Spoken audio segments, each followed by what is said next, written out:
Hello everyone, and welcome to part 6 of my Monster Hunter Generations playthrough. Today, we'll be clearing a couple of the 2-star key quests in order to work on ranking up. The first quest that we're doing today is fighting a Gendrome.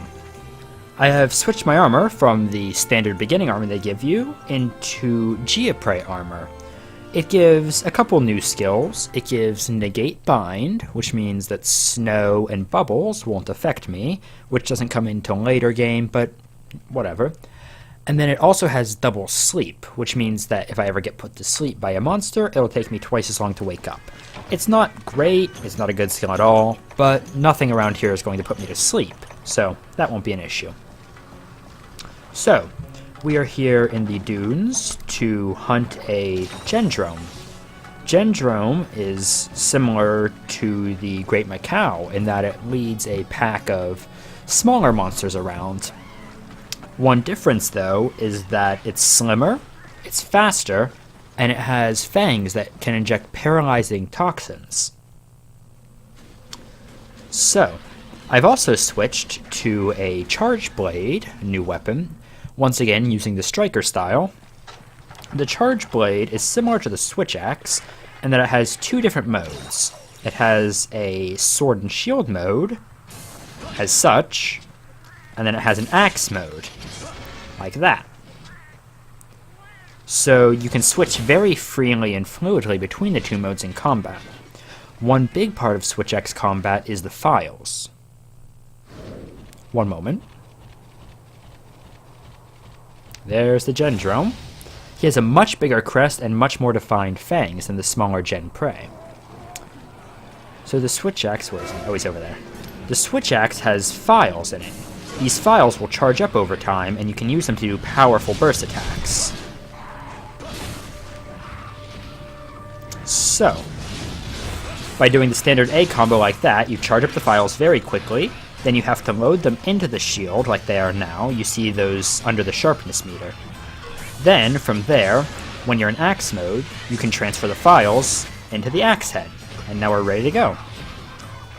So when the axe head is charged up like that, it increases the strength of your axe moves, and it also allows you to do guard point attacks, which are basically when you do a frame-perfect block when the monster's attacking you as you transfer your weapon from sword into shield mode, or axe mode. Oh, and I got paralyzed. There we go. That's why the cat's very handy to have around, because oftentimes he'll heal you from status effects like paralysis and sleep. That right there, where I tried to transform my weapon and the monster hit me, there was an explosion. Ah, there it was again. Those are guard points. That's a very important part of certain Charge Blade playstyles, just because this weapon allows you to be very aggressive and still be safe. Now, it's going to be hard to show off on this one, but there is a way that you can do a discharge where you release all the file energy at once into one big burst attack, but because this monster is so small, nimble, and fast, it's going to be sort of hard to get it off, but we'll see what we can do. Whoop. Oh, this is going to bounce. Unfortunately, because of just how the Charge Blade works, when you are full on files, or when you're charged up rather, your weapon will always bounce off until you stick what's in your sword into your shield. And I am really low on health. I did not notice that. I'm going to take this opportunity to run and heal up a bit while it attacks my cat. There we go. The Gendrome and some of the other related species have the ability to control their minions more so than the Great Macaw did. The Great Macaw could call in extra minions, but it couldn't really command them. These kind of monsters can command their minions.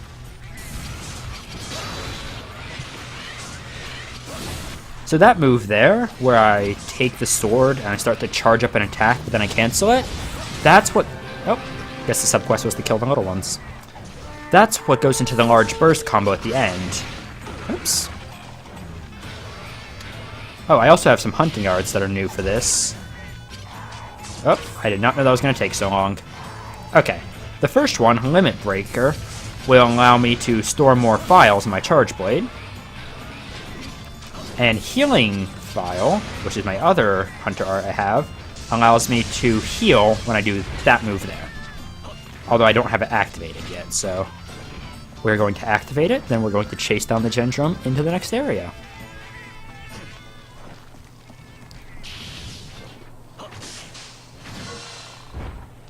Okay, there we go. Healing file's activated. Let's go get him.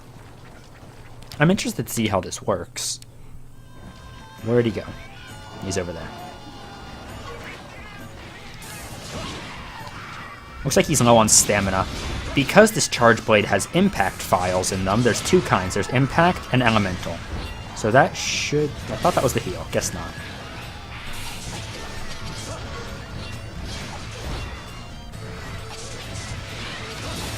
Oh, there it is. So that's where the heal is.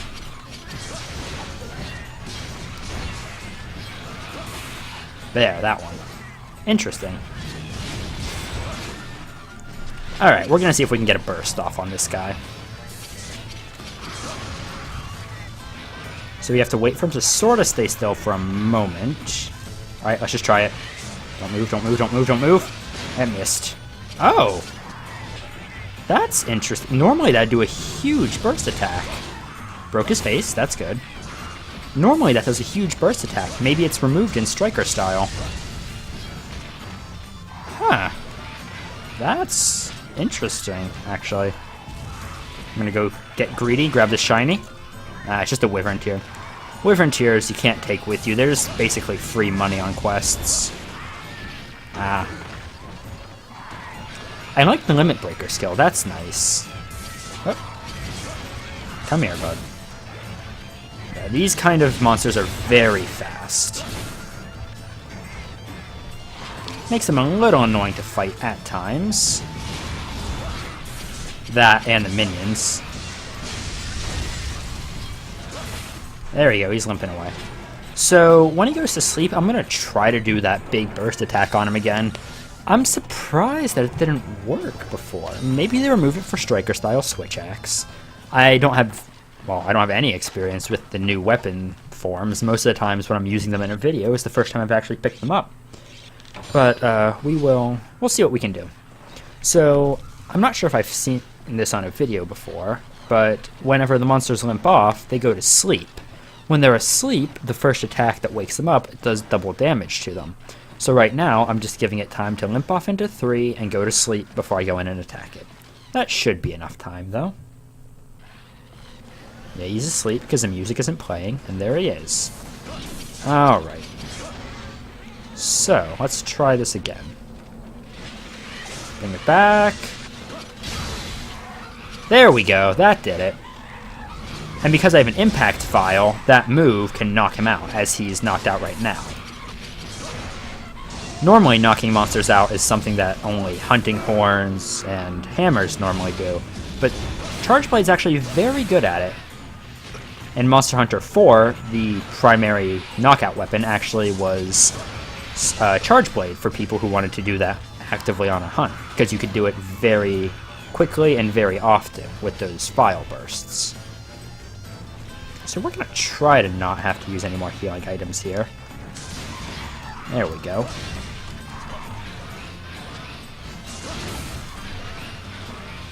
Charge up my shield.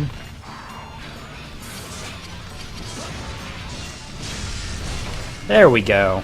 And down goes the Gendrome. Alright. The first denizen of the dunes has been defeated. Let's see what's coming up next. So we're back in the village now, and we're about to take on the second quest of today's episode, which is to hunt a Cephadrome. Not gonna lie, the Cephadrome is literally the worst monster in the entirety of the Monster Hunter series. No, it's not actually that bad, it's just my least favorite to fight.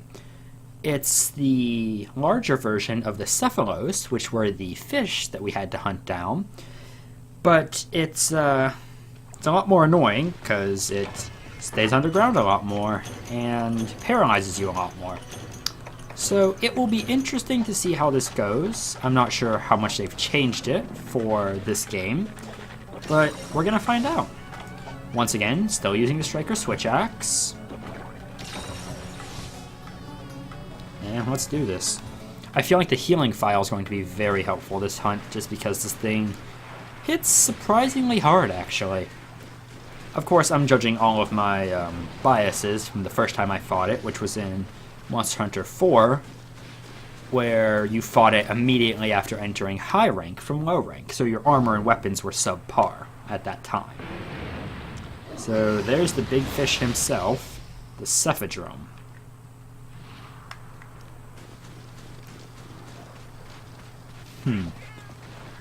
He's an interesting one.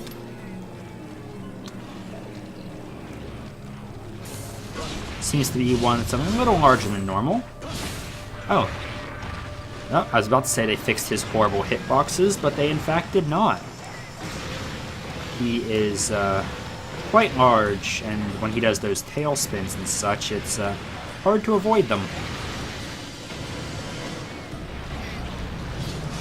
The other thing is, because he's so big, it's hard to hit anything but his legs. But we'll see what we can do. One advantage that we have here is because I'm used to fighting... Oh, his head bounces again. Oh, that's not good. Because I'm used to fighting him, I'll be pretty good with getting those guard points off, which are going to be important.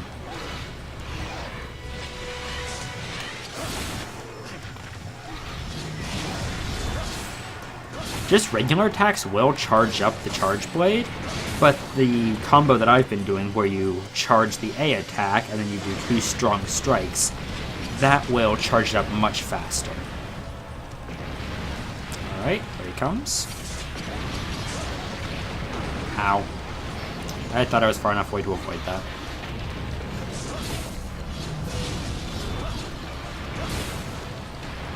So I do notice they did remove one thing from Charge... Oh, hold on. From Charger Switch... or Striker Charge Blade. Ah, words are hard. Striker, not Charger. Striker Charge Blade is that you used to be able to do a stab with the shield. They have since removed that in the Striker style.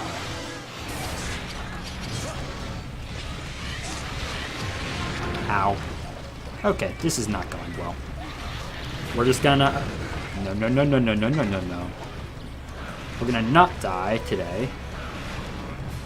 Gonna heal up. And we're gonna try to get a ride off on him. I think I mentioned this in earlier videos. I didn't do it successfully, though. But in the Monster Hunter series, if you jump on a monster from above, as such, you will start a little mini-game where you jump on their back and start riding them. The monster will thrash around, and you have to hold on during those portions. But whenever it stops moving, you just mash the A button to do attacks. Once you knock it over, like such, it'll be on its side for a short period of time, and you have an opportunity to attack it. And I will make the most of said opportunity.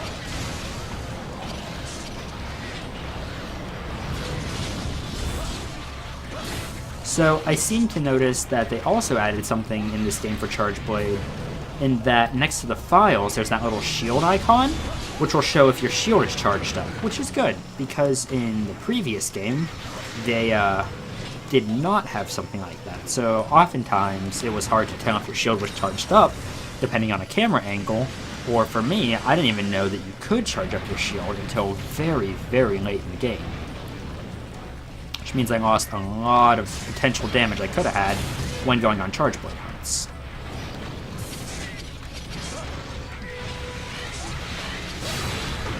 Oh, barely messed that up.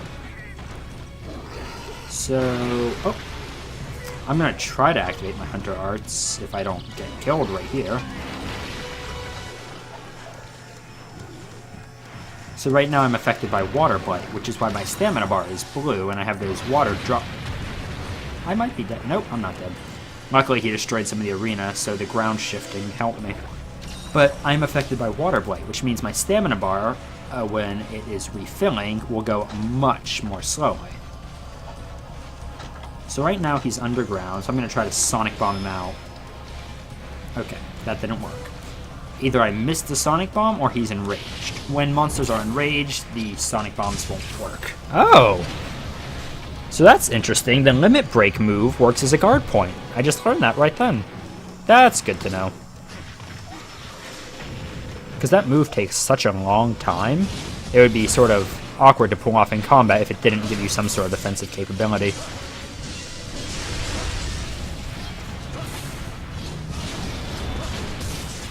There we go. Now I'm back in the groove.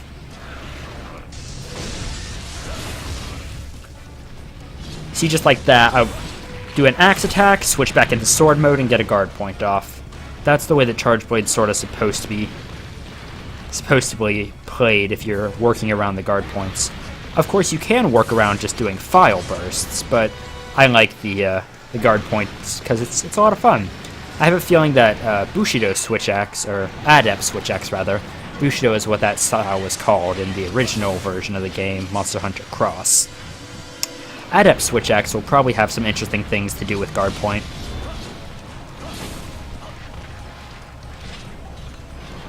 So it looks like the monster's gonna run to the next area, so that'll give me time to sharpen my weapon, heal up, and chase after it. The shield charged up will only last a short amount of time, but every time that you put more files into it, it makes it last longer. I'm not sure what the limit of how many you can store in there is, but it's on a timer, so I think it's 10 seconds per each file, maybe? So, because I hate this guy so much, I just don't like dealing with him, I brought some traps for this hunt, so I can immobilize him for a short period of time. Traps work as you set them down, wait a short amount of time, and then when the monster steps on them, like such, they become immobilized for a time. So that's not good that his head is bouncing my weapon, but, you know. Stay still. Ah, I missed the final attack. I did break his head, though, as you can see by the scars on it. Oops. His tail and his head are really the only breaks you have to focus on during the actual hunt. As long as you get at least a couple of mounts off, you will normally break the back fin. It's just so hard to hit normally, because it's so high up. With bowgun it's quite easy, but obviously we did not bring that one this time. Ow. The guard points will still work if your shield's not charged up, but they're weaker and they do less damage. Actually, they do no damage. Oh, did that wrong. So you have to put it in the sword, in the shield, and then from there it goes into the axe blade. Ah. See, he has such big hitboxes on his attacks, it's hard to dodge them sometimes. I mean, that's obviously a always dodge. See if we can get a mount off here. Nope. Too far away.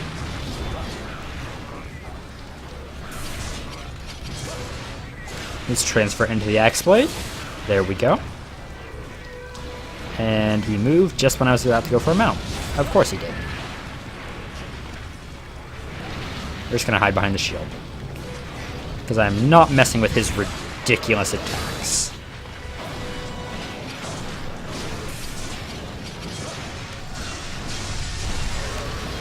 Nice, got a couple of knockdowns, that's good.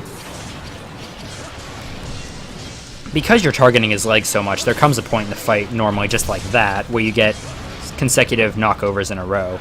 Just because the legs are weakened to a point that they will, you know, flinch.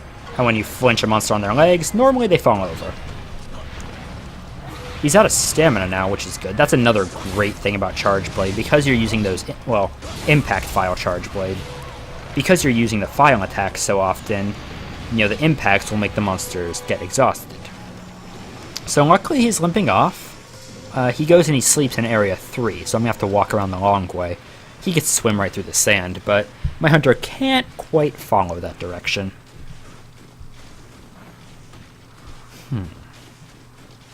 I know I've mentioned this before, but I'm just going to say it again. I love the designs of these new petrified weapons, which are the base weapons they've been giving you to start the game with. Just how they look like rock and they have bits of fossil in them. That's so cool. Alright, since I know he's sleeping in the next area, I'm going to attack these Kelby to try to get my gauge up a little bit, because I want to try to do a burst attack right on his face. Right, there we go. And that also gives him some time to go to sleep. There he is. Actually, I think I might target his tail, just because I haven't broken it yet. Let's see, so you line it up about the length of the axe, and then you move back a little bit. There we go. Broke the tail. I heard it crack. And see, the fin is frayed now. So, if I can manage to get another mount off on him, that would be awesome. Because that's the sub-quest, and that would probably also break his back fin. And if I could break this entire thing, that would just be one less that I have to fight eventually in the future, if I ever need any more parts from him. Since this is the first time it's actually happened on video, breaking a monster part ensures that you get certain drops from it. For example, breaking his face will give me extra scales, breaking his fins will give me extra fins. Shocker there. But it's always beneficial to try to break those parts. So this is the only other time that you can get to his back fin, is when he's flopping around, and I just heard it break. Also, that's a new combo. I like that one, with the heavy attacks. Oh no. No, not here, not now, not like this. Still see if I can get the other mount.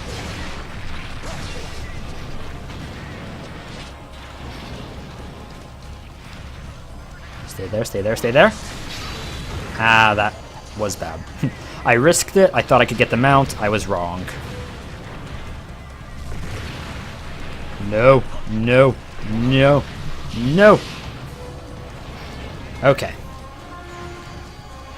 I need to remember that I have absolute evasion for situations such as that. Because I think it just saved me, because he was going to jump out and land right where I was standing. Where did he go? He's over there. Come here.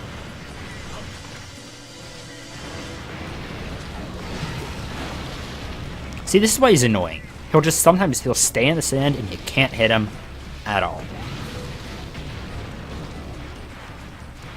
And then he jumps out of the sand and he has ridiculously large attacks that knock you around. That one was my fault. I stepped out of the area. This is easily one of my least favorite monsters to fight, though. I would rather fight entire hordes of some of the larger, stronger monsters than one of these. Ah, there we go. Finally, the fish flops. Well, I think that's the end of this part of the playthrough.